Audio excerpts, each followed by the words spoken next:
We're going to talk about a small classroom, but there's an awful lot going on in it, and how using the Dante Dante-equipped gear saved us a lot of time and simplified the installation of the system. Schoolhouse Audio Visual, the company I work for, as the name sort of implies, says, hey, we do schools, government. My background, however, is large-scale PA performance audio and such as that, so I bring a certain amount of that to what we're doing. I used to call it, pardon my French, AV crap.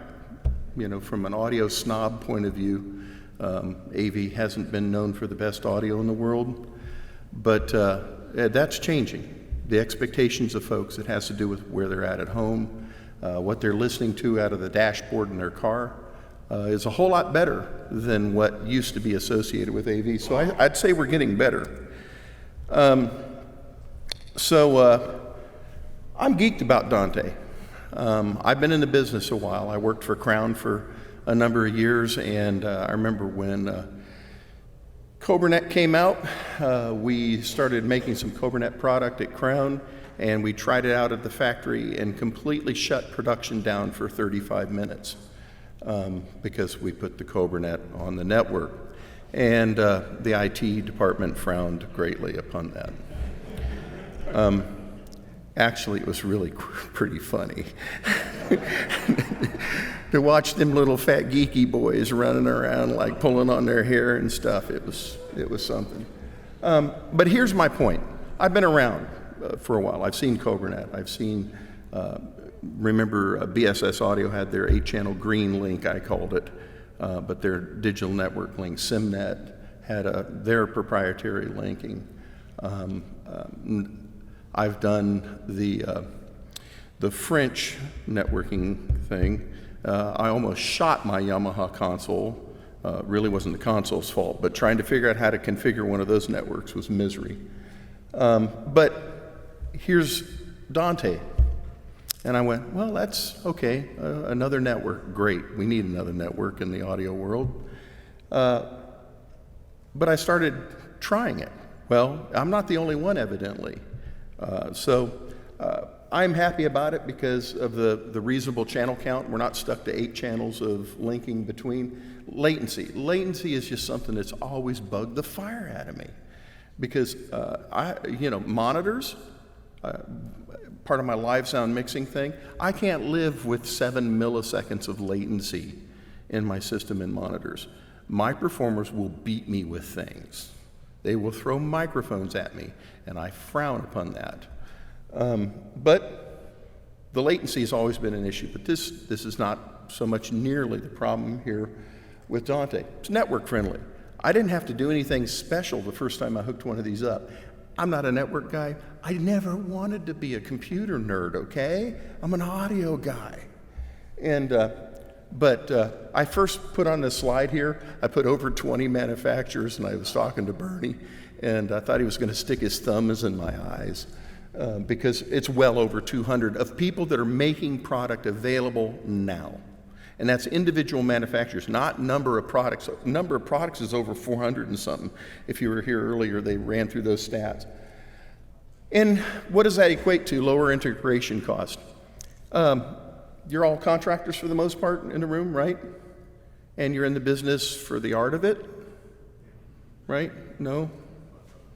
Are any of your companies ending in .org? No. We're .coms.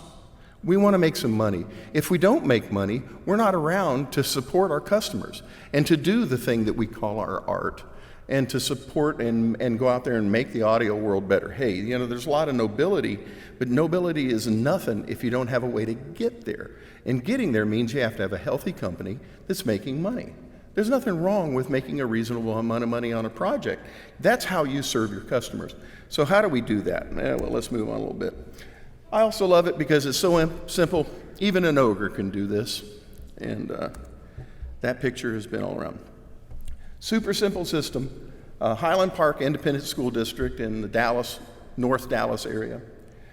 This is a multi-space room, and it has 4 pretty distinct uses. Classroom, collaborative training area, the school board chambers.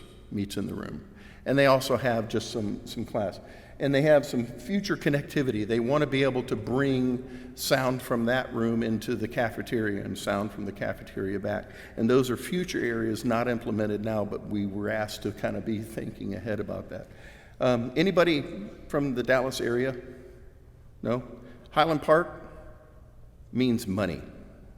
It's old money Dallas. And so the school district does have some money, which worked out pretty well. This is the room, not very exciting. The room's roughly 45 by 45. It's got an 11-foot ceiling, screen on the front, 4 monitors, 2 on this wall, 2 on that wall, which we put in. Projector, classroom. Oh, my computer bag's sitting over there. But here's kind of the diagram of the room, and I have a thing. Now, did I mention the room's 45 by 45 and it's only 11 feet tall inside? Every one of those dots is a speaker. There are 30 speakers in this room. I would call that high density. Can't get away with that very often, can you? Well, the reason for this is the board wants to have a dais. So they got 10 microphones on the dais and some people that sit over here that are the staffers that support the boardroom. And then they said, oh, well, we'd kind of like to also have the dais be able to be located here. Well, anybody familiar with mix minus? Right? So the whole idea of this is microphones on this desk are off in that speaker and attenuated in that speaker and additionally go up in volume, vice versa. It's a big matrix of speakers. That's why each one of those is an independent output zone for the dais. Well, they also want to have these 4 displays on the walls and use those as independent collaborative areas where the local presenter has a little bit of a microphone. Hello, they're sitting there in front of each other, but they still want to swear they have to have a microphone. Fine, we can accommodate that. So that's why there's a zone there, zone there. That's why these 2, and you can't see because it's running off the screen, display down there. So 16 zones, 30 speakers in a 45 by 45 foot room. Not because we wanted the sound coverage even. We just needed to have that granularity when it came time to do the mix minus system. Some of the other things in here is this is a wireless access point. We'll talk about that in a little bit. Projector, wireless microphone, traditional wireless microphone inputs, and a hard of hearing transmitter in there, or ADA. So there's the basic system elements of the room to meet all the different requirements. They wanted 12 desktop microphones, 2 general purpose microphones, handheld in the lab, 16 loudspeaker zones were needed to get the mix minus stuff to work the way we wanted to do, 3 AV input locations, 4 standalone flat screens. Those flat screens have local inputs so that when they're in a breakout, they can have their own computer. But likewise, the conductor of the session can take over any of those monitors and drag it up to the main screen or force it to everybody's screens. So they're saying, hey, group 4 is doing something cool, watch this. And so a lot of neat stuff about their training. Central projection screen, ADA system, and they wanted it to be simple to use. We used an Extron control system, which is, we squeeze that baby hard. For any of you guys that are into control systems, the Extron, we made it run for its money on that one. We used the central processing unit for the Harman, the Blue 806. The 806 is a Dante-enabled device. There's your Dante inputs there, primary and secondary. It has cards. For anybody that's familiar, you can make these all microphone ins or all outputs, digital inputs, so on and so forth, echo canceling and so on. We needed analog in and out to get from the AV system and some other areas. It also has BlueLink. I used to be a big fan, and I still am to a degree, for point-to-point short haul BlueLink because it gives you a good channel count, super low latency, but it's proprietary. It's a Harman thing. And so, you're stuck with Harman if you're going to do that. Harman, i.e., anybody in the Harman family. But with the Dante, what that did was open up the use for the MXW. Dallas is one of the more congested RF environments in the country. It's really tough to get a decent number of channels in Dallas, and that was before they took our channels away from us. And so to get a dozen desktop microphones, along with the other 2 traditional microphones, and with the theater being next door to this room, we couldn't do it. Just didn't have enough channels. Because in Shure's product line, the only product that was available with a desktop style microphone like this was their SLX series. And the SLX has a pretty loosey-goosey front end on it, so you can't get a high channel count in SLX like you could with ULXP or ULXD or something like that. But this MXW comes in 4 and 8 channel blocks. And so here's actually the receiver. This is the transceiver. And interestingly enough, it squirts out Dante. And Dante comes out of that and goes into this thing called a WANI. I love that, a WANI. And that's the audio network interface if you need analog outputs. We didn't quite comprehend that we didn't have to have that. I'll talk about that a little bit further along. And then you can get either handhelds or lapels and so on and so forth. Those are the 2 Dante-enabled pieces that we put. Mind you, this was done a year ago. We designed this about a year ago and put it in around Christmas. So things have changed a little. Simple block diagram, had to fatten it up so it'd work on the screen. Yeah, it kind of works okay. So there's the blue 806 in the middle. We're coming Dante into the WANI. Now, one of the nice things about the WANI is that the audio network interface is that it has a 4-port gigabit switch in it. And in this case, it wound up being the only network switch we needed for the Dante aspect of the system. So here's the receiver, comes in Dante, it gets its PoE from its unit, audio back to the central processor, link down to the 4-channel unit, it's wireless in, and then an output here that goes to, and the dotted line around the cart did disappear. This is a cart that has the chargers. Interesting thing about the MXW is that if you plug a wireless, put one of the desktop microphones into position number 1, it becomes wireless 1. So if you got to make sure that the customers put them back in the right spots, or else they will change their personality just like my ex-wife. And there's a lot there. So here's the 2 ULX digital wireless, moving right along. Yes. And we brought those analog out. Interestingly enough, the ULX digital is available in a 2-channel unit and a 4-channel unit that does have Dante right on it. We did a school, one of the junior colleges theaters, where we put 16 channels in 4 of the quad units, put a Dante switch in the box and a couple of drawers with all the microphones, and they can take those microphones and put them either up at front of house, or they can put them down on stage where we provided outlets, because it's a network, right? It doesn't care what spigot you plug it into as long as that connection is on the same network. But we didn't do that here. These were analogs, because this 12-channel microphone thing was a little bit of a pipe dream, we thought. And so we modularized it so that we didn't have to worry about, if they decided to cut that out, we could blow that off without killing the rest of the system. So that's the basic, is on the output side, digital media recorder and an RF system, and that's what we use the analog outputs for. Here is the blue link, and those are going out to a breakout box number 1 to an 8-channel amp, to that zone, and then down to the second zone. So there's 2 bobs and so on. So that's how we did the system. It saved us a lot of time, because I didn't have the dozen microphones that I had to wire to the system. I didn't have to worry about the trim levels in that, because they're all digital, so the 0 dB FS matters and it makes sense. Now, 0 dB FS will bite you when you're doing AEC stuff. Just as a note, when you've got a microphone that is a digital output, 0 dB FS does not equate to 0 dB for your auto leveling and all that stuff. That 0 dB is going to be roughly 14, 15 dB down from 0 dB FS. So, side note, and I digress yet again.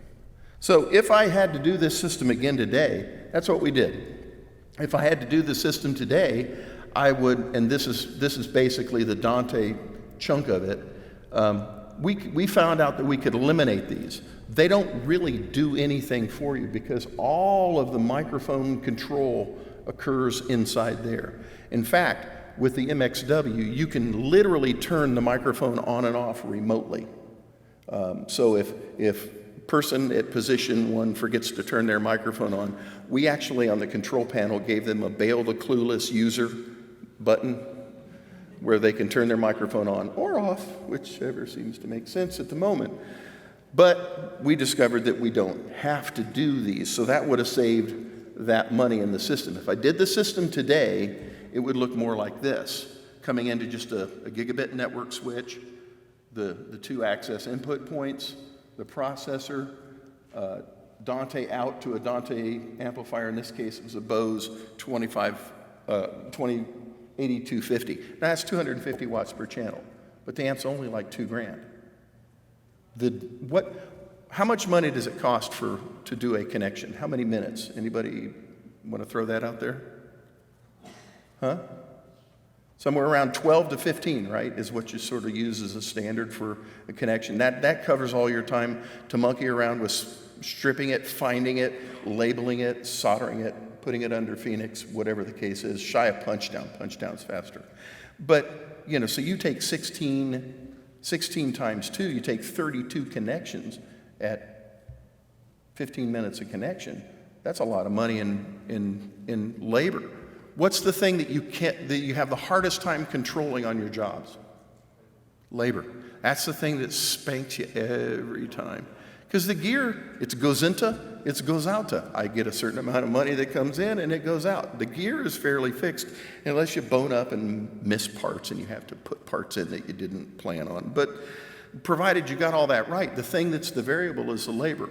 One redispatch can chew up half of your profit on a smaller project.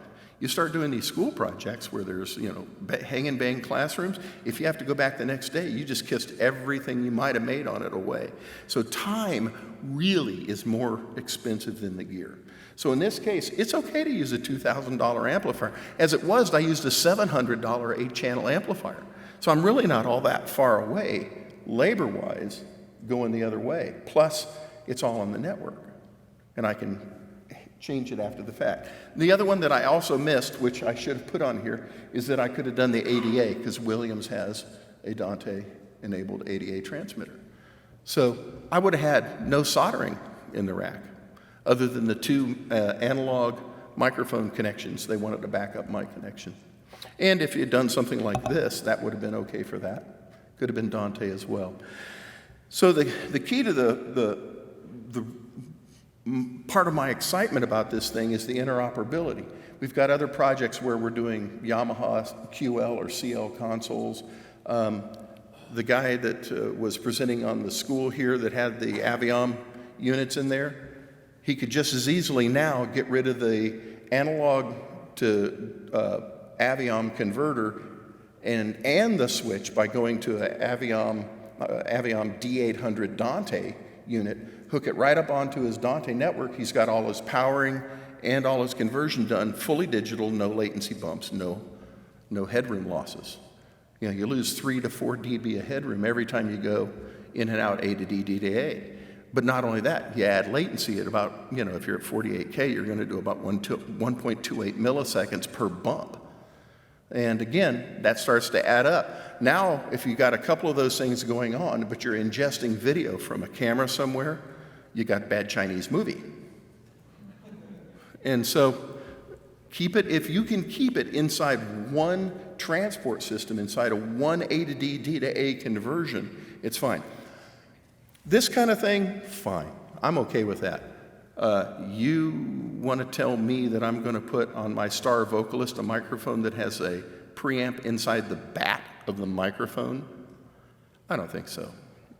When I use tube preamps and red preamps and stuff like that, I don't see that becoming something for the high-end, high-performance side of the world. I think we're still going to do analog there to the digital. But man, as soon as you build that signal up to a level that's high enough to use, and you convert it at a high enough conversion rate, ta-da, off you go. And then it's digital and you do anything you want.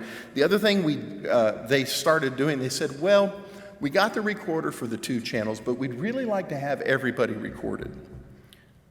I just put in a Dante virtual sound card license. They have schools rife with Macs. So we got Nuendo put on a Mac, and now they multi-track the whole thing every meeting. So they've got an individual microphone for everybody on the dais. So that's why I'm excited, because now I really have a variety of different pieces of equipment. I like Crown amplifiers, and I like BSS processors, and well, I'm not so crazy about AKG wireless. So being Harman-centric on a Blue Link is really kind of crimps my style, and I wind up kind of having to wander around to do some different things there. But with Dante and a huge number of manufacturers that are adopting it, I'm now freed back up as a designer to pick the pieces parts that do the things that I want to see it get done as a designer, and add the customer their value by giving them a system that really is the right thing for them.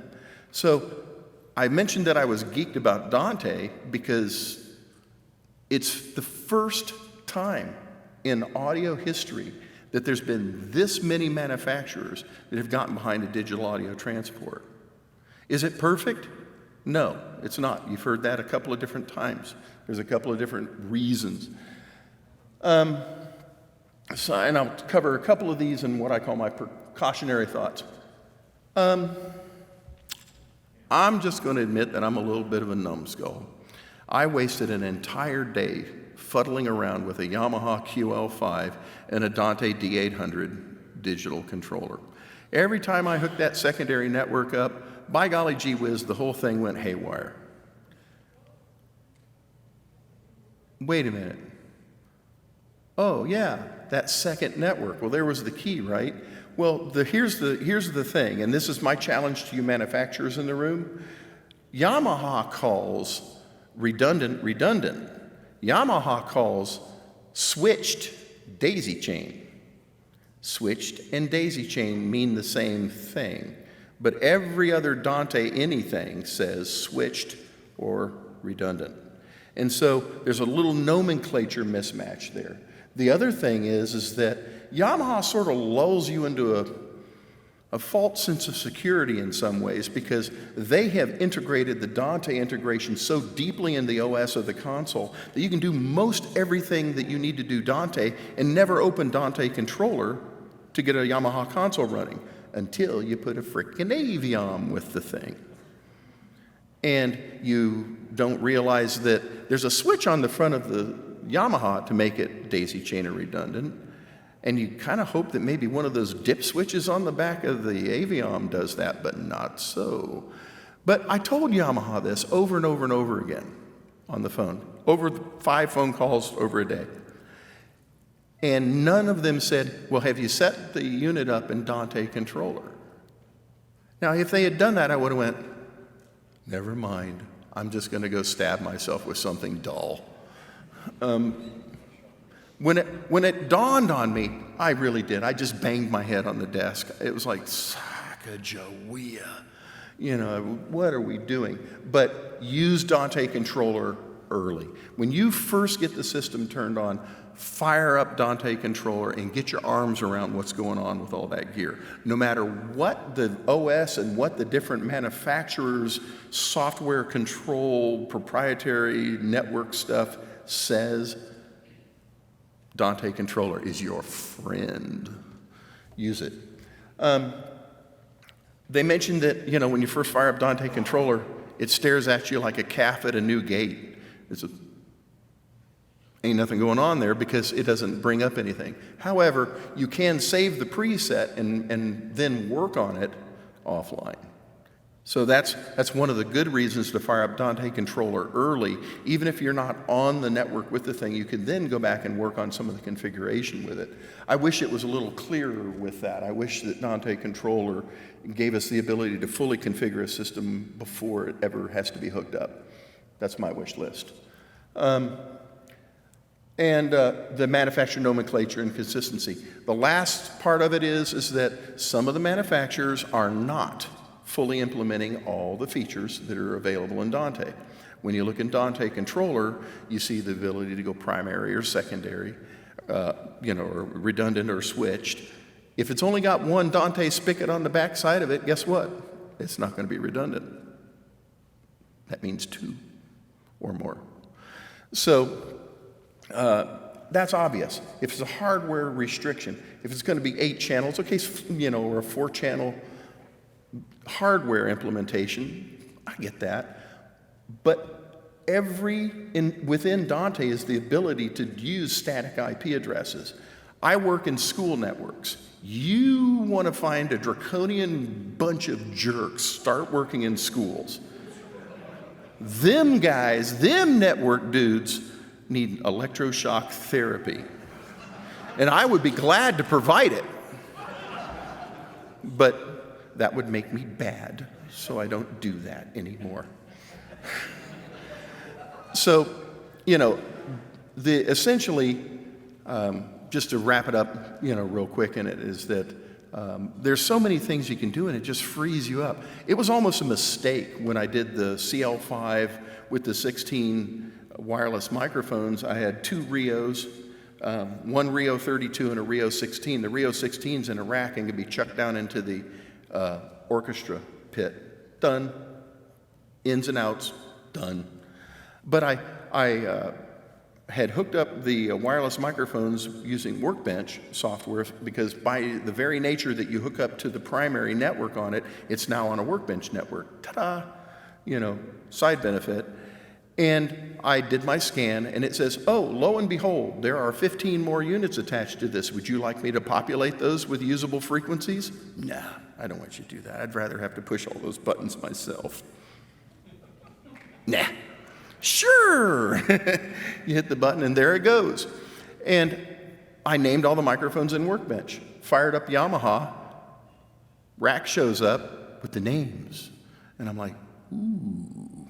And so what they're doing in Workbench is by giving it the name, it's naming the Dante link at the same time, just like you would have in Dante Controller gone and put the names in it. Names are useful, names are fun, because it translates straight to the console. I never in my wildest world thought it was going to be that easy, and it really was easy. It's an isolated network, so I didn't have any calamities from that standpoint. Another church, Digico console, no Dante, but RedNet 6, sorry, lived in Texas too long. RedNet 6 takes Maddie to Dante, did Dante to the D800 Aviom, and to their virtual sound card, and to their fellowship hall, which we put a QL5 in. So now they can feed the fellowship hall or take a feed from the fellowship hall. Once it's on the Dante network, it's on the network. It's accessible, it's usable. Other than that, I'm looking forward to it. I'm excited about where we're headed with Dante. I mean, it's, like I said, it's the first tool I've ever seen that actually has gotten this much adoption, and that tells you that it's probably going to be around a while. Too many people have too much money invested in it to just turn around and bail. And I've been hoping that we'd reach that critical state. It sounds to me, from what I'm hearing from the Dante folks, is that they're moving forward. They're planning on continuing to grow with this. Super. Did you catch that whole thing where the engineer guy said, the faster the switches you can do more? That tells us that we can get those even higher channel counts at some point. That's about it. I'm going to shut up. You guys got any questions? Well, thanks for putting up with me.